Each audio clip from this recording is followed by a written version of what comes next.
Hi കൂട്ടുകാരെ, നമസ്കാരം. ഇന്ന് നമ്മളെ താന്നൂർ കടപ്പുറത്തേക്കാണ് പോയതാ. താന്നൂർ ഹാർബർ അത് കണ്ട, നല്ല പെടക്കണ അയിലനെ പിടിച്ചിക്കണേ.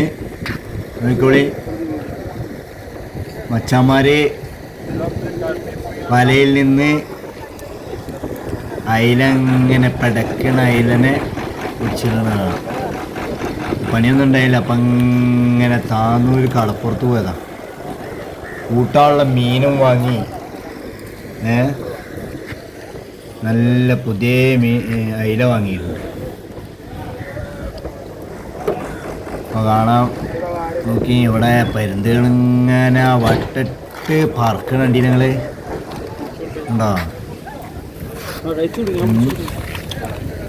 അതാ നല്ല പിടക്കണ അയിലനെ നല്ല ഉഷാറാക്കിയിട്ട് വേർതിരിക്കുന്നുണ്ട്. വലുതും ചെറുതൊക്കെ വേർതിരിക്കുകയാണ്.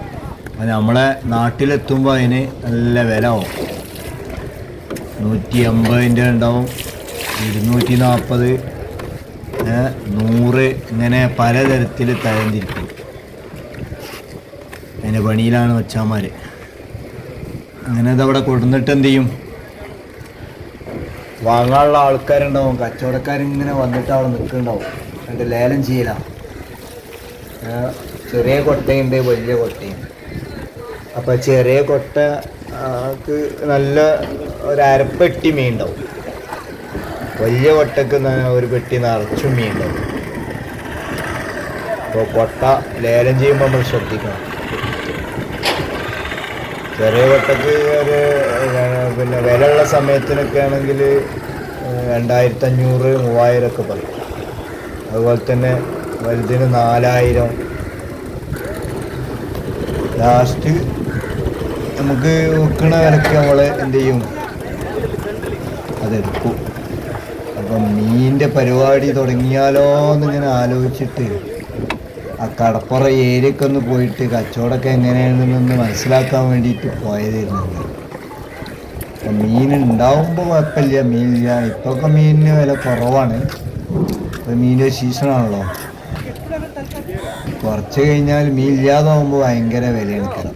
അപ്പോൾ നമ്മൾ കൊടുന്നാൽ നമ്മൾ ഇവിടെ 250, 300 വെക്കേണ്ടി വരും. ഇപ്പൊക്കെ എടുത്താലൊരു 150, പിന്നെ 200 ആ റേഞ്ചിൽ വെക്കാൻ പറ്റും.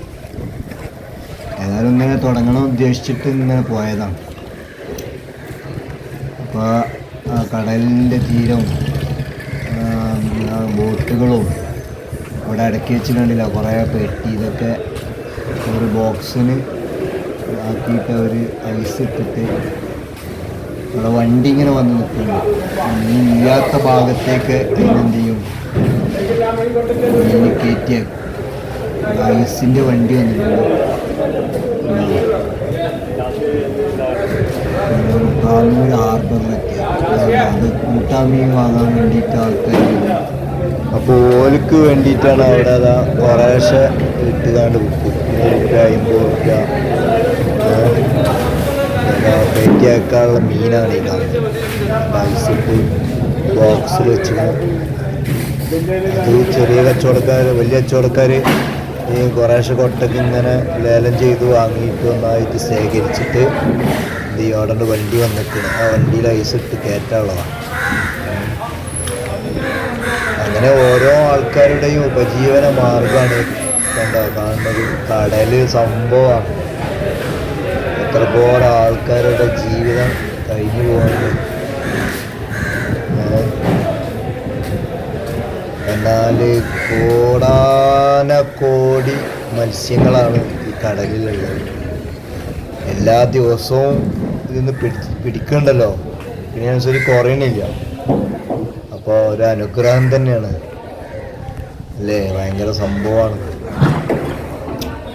ഈ ഭാഗത്തില്ലാത്ത മീൻ വേറെ ഭാഗത്തുനിന്ന് പിടിച്ചിട്ട് ചിലപ്പോൾ ഈ താന്നൂരുണ്ടാവില്ല. അപ്പോൾ പരപ്പനങ്ങാടി ഉണ്ട്, ചാലിയുണ്ട്, ചാവക്കാട്, അങ്ങനെ ഓരോ തീരങ്ങളിലാണ് എന്ത് ചെയ്യൽ, ആ ഭാഗത്തേക്കുള്ള മത്സ്യങ്ങളൊക്കെ അവിടെ ഉള്ള ഉണ്ടാവല്. അപ്പോൾ ഇന്ന് താന്നൂർ ചിലപ്പം മീൻ ഉണ്ടാവും, ചിലപ്പം പരപ്പനങ്ങാടി ആയിരിക്കും ഉണ്ടാവും, ചിലപ്പം ചാലിയത്തുണ്ടാവും. സ്ഥിരമായിട്ട് ചിലയിടത്ത് മീൻ കുറവായിരിക്കും, ചിലയിടത്ത് നല്ല മീൻ ഉണ്ടാവും. ഏതായാലും സബ്സ്ക്രൈബ് ചെയ്യുക ഇഷ്ടമായാലും. ഓക്കെ.